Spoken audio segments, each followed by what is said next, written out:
DJI is the only major manufacturer to release a conventional action camera this fall. And not only that, while the Action 4 and Action 5 were good cameras, they both lacked innovative features. Not so with the Action 6. The Action 6 has at least two interesting new features that have never been seen before in a conventional action camera. To find out whether the Action 6 is actually the best action camera you can buy right now, I compared it to my favorite action camera to date, the Insta360 Ace Pro 2. And the comparison turns out to be quite exciting, because both cameras have their strengths and weaknesses. There are 10 categories that are important when comparing two action cameras. Take a look at them all, because there are a few interesting surprises. And just a few days ago, DJI released an update enabling 8K recording on the Action 6. We will also take a look at a few comparison shots in 8K. But let's start with the two special new features of the Action 6, the new square sensor and the variable aperture. We should take a particularly close look at these two features, because they are what make the Action 6 so special and also distinguish it from the Ace Pro 2. I think it's no secret by now that the Action 6 features the same relatively large 1/1.1 inch sensor as the Osmo 360. At 1/1.1 inches, this sensor is larger than the sensor of the Ace Pro 2, which has a 1/1.3 inch sensor. A larger sensor typically allows for better image quality, especially in low light, as it can simply capture more light. But what's really special about this sensor is that it's square. And that has advantages and disadvantages. The first disadvantage is obvious. The typical format for video recording is 16:9, or 9:16 for vertical shots. If you shoot in this format and use a square sensor, a significant portion of the sensor remains unused. For comparison, the Ace Pro 2 has a sensor in a 4:3 format. And even though this sensor is smaller overall than that of the Action 6, the sensor actually used for a normal video recording is about the same size as that of the Action 6. This means that the advantages of the larger sensor are lost in most recordings due to the square format. But there is also an important advantage. In the new custom mode,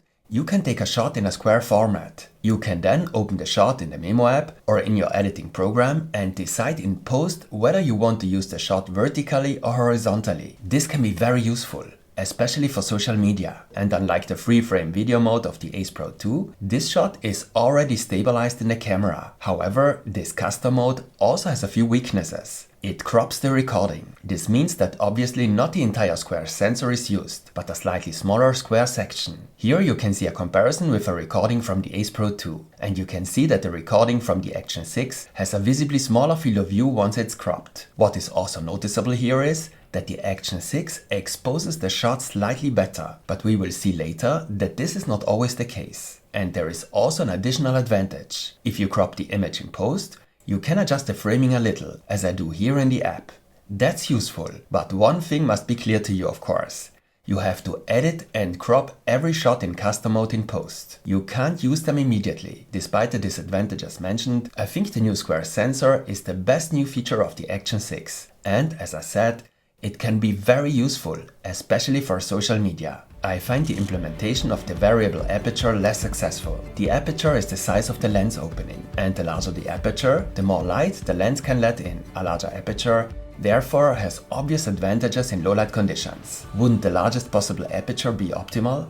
Not necessarily. The larger the aperture, the shallower the depth of field. Action cameras such as the Action 6 and the Ace Pro 2 have a fixed focus. It is set to infinity. Everything in the image is in focus except for the area directly in front of the camera, which is blurred. This is why a separate close-up lens is needed for close-ups. In fact, such a lens is available for both cameras. The rule of thumb is, the larger the aperture, the larger the blurred area. You have to hold the camera further and further away to keep the subject in focus. While the Ace Pro 2 has a fixed aperture of f2.6, the aperture of the Action 6 can be adjusted from f2 to f4. The smaller the value, the larger the aperture. This is useful in theory, because if you need more light, you set the aperture to f2 and simply hold the camera a little further away from the subject. In daylight, you use a smaller aperture and can take closer shots. In addition, an aperture of f4 can also create so-called sunstars or starbursts with point light sources. Of course, the Action 6 also has an automatic setting that adjusts the aperture automatically. In theory, this is all great, but in practice the advantages are very limited. We will see later that the aperture of f2 does not lead to significantly better low-light performance than the Ace Pro 2. This is a relatively close-up shot taken with the Action 6 using a small aperture of f4. You should not take closer shots of faces with an action camera anyway, as the fisheye lens causes severe distortion. As you can see here, the Ace Pro 2 shot is still perfectly in focus. Here, I activated the automatic mode on the Action 6, and indeed, the Action 6 shot appears blurrier than the one taken with the Ace Pro 2, but I don't know what aperture the Action 6 used here, whereby you can see it on the screen while shooting. And yes, if you want to take certain close-ups, for example for B-roll footage, the variable aperture allows you to take better close-ups. However, that's the only real advantage I could find. Even the sun stars are rarely noticeable, and when the whole sun is in the frame, it looks a bit frayed as you can see here. But even though the two new features have their weaknesses, I still think it's great that DJI has tried something new. We need innovation to help this product category evolve. And of course, the Action 6 also offers very good image quality. Let's see how it compares to the Ace Pro 2. Both cameras have a very wide field of view. The field of view of the Ace Pro 2 is perhaps slightly wider than that of the Action 6. With natural white, the Action 6 now offers a new, very wide field of view with reduced distortion. This field of view is very similar to the field of view Mega on the Ace Pro 2. This is a 400% magnification. The Ace Pro 2's image is not only slightly sharper, it also has a little more detail, but the difference is minor. Overall, the Action 6 produces a slightly softer look, while the Ace Pro 2's shots have a little more clarity and therefore appear sharper at first glance. If you don't like the digital sharpness, you can reduce it even further on both cameras. To get a little closer, both cameras also have a 2x zoom, which, thanks to the higher resolution sensors, should only result in a slight loss of quality. Here too, the Ace Pro 2's footage has more detail, but also slightly more digital sharpness. As announced at the beginning, the Action 6 now also allows you to shoot in 8K at up to 30 frames per second. This was the case with the Ace Pro 2 right from the start, but I have to say that 8K has been implemented a little better on the Action 6. Unlike with the Ace Pro 2, 8K does not result in a crop of the shot, nor does it necessarily lead to poorer stabilization. On the other hand, the additional resolution is hardly noticeable at first glance when shooting with the Action 6 and only leads to real advantages if you crop the image heavily. In addition, 8K comes with a number of disadvantages. The files are significantly larger, older computers have difficulty handling the recordings, and most importantly, 8K leads to a significantly poorer dynamic range and therefore also to disadvantages in image quality. So yes, it's well implemented, but I would only recommend a resolution of 8K in exceptional cases. Personally, 8K is not that important to me, and I find the differences in color, contrast and exposure much more important. Unless otherwise stated, all of these recordings were taken in the standard settings with a high bitrate. The Action 6 has a feature called quality priority. This is supposed to enable slightly better image quality, but it also leads to shorter battery life. I took a few comparison shots, and in most cases, there are hardly any relevant differences. But there are clear differences in color between the Ace Pro 2 and the Action 6. While the Action 6 has a slightly greenish-bluish tint, the Ace Pro 2 tends towards magenta tones. I think this also has to do with the collaboration with the camera manufacturer Leica, which played a role in the development of the camera and the colors. And magenta tones are very typical for Leica. It must be said that the differences are mainly noticeable because we are looking at comparative shots here. Taken on their own, both cameras take very good and beautiful shots. The Ace Pro 2 uses face recognition for the automatic exposure. This means that whenever faces are detected in the image, the Ace Pro 2's exposure is particularly good and often better than that of the Action 6, especially in backlit situations. And in these cases in particular, I noticed that the faces in the Action 6 shots sometimes appear slightly blurred. I have no idea why that is. On the other hand, in this particular case when skiing on a cloudy day, the Action 6 footage is better exposed, simply because it is brighter. So it also depends on the situation which camera produces better results. Incidentally, both cameras also have their own portrait mode for improved skin tones. They also have additional color profiles, including cinematic color profiles designed to reproduce the look of professional movies. If you want to edit the colors of your recordings yourself, you can activate a log profile on both cameras. However, only the Action 6 offers a 10-bit color depth for this log profile, which is an advantage for strong color grading. I know this is important to some of you, but I'm also aware that the majority of users Don't edit the colors of their recordings heavily. I myself make minor corrections at most. The dynamic range of the recordings is very similar. These recordings were shot on the Ace Pro 2 with the HDR mode activated. HDR is enabled by default on the Ace Pro 2, but can also be disabled if necessary. It is obvious that the Action 6 also performs some HDR processing. However, unlike the Ace Pro 2,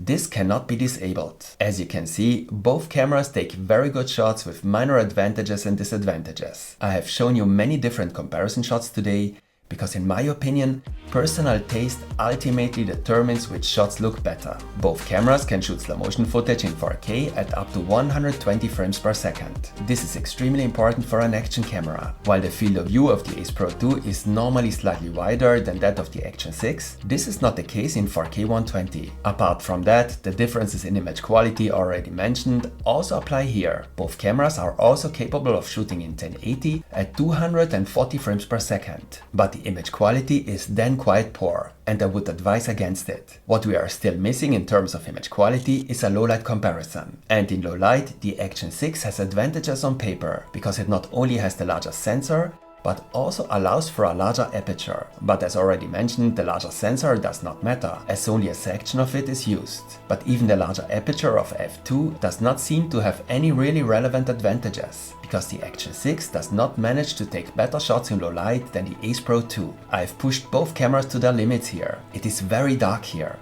And we should not forget that these small action cameras were not designed for these situations. Nevertheless, both achieve acceptable results. The skin tones on the Ace Pro 2's shots are a little too magenta, while those on the Action 6 look colorless and too greenish. But as I said, it is very dark here. Overall, I would even say that the Ace Pro 2 takes slightly better shots, simply because of the minimally better colors and because it protects the highlights a little better. But objectively speaking, it's more of a tie. And of course, both cameras offer excellent image stabilization. Both cameras also feature an improved version of stabilization.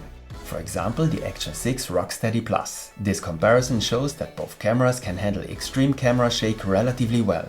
Movements are dynamically stabilized, and while the Ace Pro 2 may provide stronger stabilization a little later, it can compensate for extreme camera shake slightly better. In practice, however, this is not relevant. While this comparison has been very balanced so far, there are a few important differences that you should definitely be aware of. One of them concerns the body. From the front, both cameras are similar in size, but the Ace Pro 2 is not only thicker than the Action 6, it is also 28 grams heavier. I think this is mainly due to the flip-up display, and in my opinion, the flip-up display is the Ace Pro 2's greatest strength in this comparison. While the Action 6 has an additional smaller front display, the Ace Pro 2's display can be flipped up not only by 90% to view the display from above, for example, but also completely. And that's a big advantage that I noticed again and again in this comparison. Because if you want to film yourself, the small front display can't replace the flip-up display. The Ace Pro 2's display is extremely robust and is not a weak point of the camera. I found this out already during a durability test I did last year. Apart from that, the lens cover on both cameras can be easily replaced, and both cameras have a magnetic mount on the bottom that is compatible with all action camera mounts. And it should not be forgotten that only the Ace Pro 2 is also available in white. While the white Ace Pro 2 looks really cool, this is of course purely an aesthetic feature. While the flip-up display is one of the strengths of the Ace Pro 2, the Action 6 scores points with its longer recording time. I did a test here in the office, and the Action 6 was able to shoot in 4K 30 for 2 hours and 27 minutes. The Ace Pro 2 shoots for 1 hour and 42 minutes in this setting. Insta360 has responded to this by developing an endurance mode that allows for longer battery life. In addition, a standard bundle with a second battery is sold for an extra $20. But we'll get to the prices and special offers in a moment. Neither camera has any particular problems with overheating and can easily shoot for over an hour here in the office without wind and in 4K 60.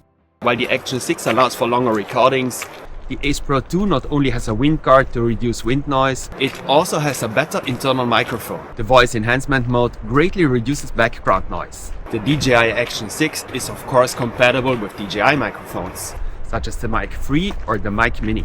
Although these also work with the Ace Pro 2, the audio quality is inferior. That's why I would recommend the Mic Air for the Ace Pro 2, which also provides good audio quality even without a receiver. As you can see, the Ace Pro 2 performs surprisingly well in this comparison, but both cameras have a number of exclusive features that can also make a relevant difference. The Ace Pro 2 has the interesting free-frame video mode that allows you to adjust the field of view in post. And it has an AI highlights assistant that automatically detects special highlights in longer shots. And there is an underwater mode for better colors underwater. The Action 6, on the other hand, has 50 GB of internal storage, which can be extremely useful if, like me, you constantly forget your SD cards. It also has a pressure gauge that measures the altitude in the mountains or the depth when diving. While the internal memory of the Action 6 is particularly useful, the Ace Pro 2 stands out with a variety of special accessories that are not available for the Action 6. For example, only for the Ace Pro 2 is there a cinematic lens for a cinematic anamorphic look, or the new Explorer Grip Pro, which turns the Ace Pro 2 into a point-and-shoot camera with an additional battery. There is even a pocket printer with a leather case that turns the Ace Pro 2 into an instant camera, a mini remote that you can attach anywhere, a preview remote with a preview image, and a brand new FOMO power neck mount, a kind of chest mount with an integrated battery, so you never miss an important moment. As you can see, choosing between the two cameras is not so easy. Both have very good image quality. What I like about the Action 6 is the square sensor, the long battery life, and the internal memory. What I like about the Ace Pro 2 is the flip-up display, the many cool accessories, and the better audio quality. But how much do the two cameras cost? The DJI Action 6 is available in the cheapest version from $369. Although I can't tell you how things will continue with DJI in the US. The Ace Pro 2 normally costs $400, but it's currently on sale, and the single battery version currently costs only $309. And that's not all. If you use the link in the description, you'll receive the excellent Mic Air worth $50 and the DuPont tote bag worth $30 as an exclusive free gift. But I'm afraid this offer won't be valid for very long. Both cameras have their advantages, so it ultimately comes down to personal preference. If you want to know more about both cameras, then take a look at my detailed tutorials on both cameras. I will also provide a link to both tutorials in the description. What do you think? Have I forgotten anything? Write me in the comments, and don't forget to leave a like as feedback if you found the video interesting. There will be more videos on the Ace Pro 2 and the Action 6, so stay tuned and see you next time.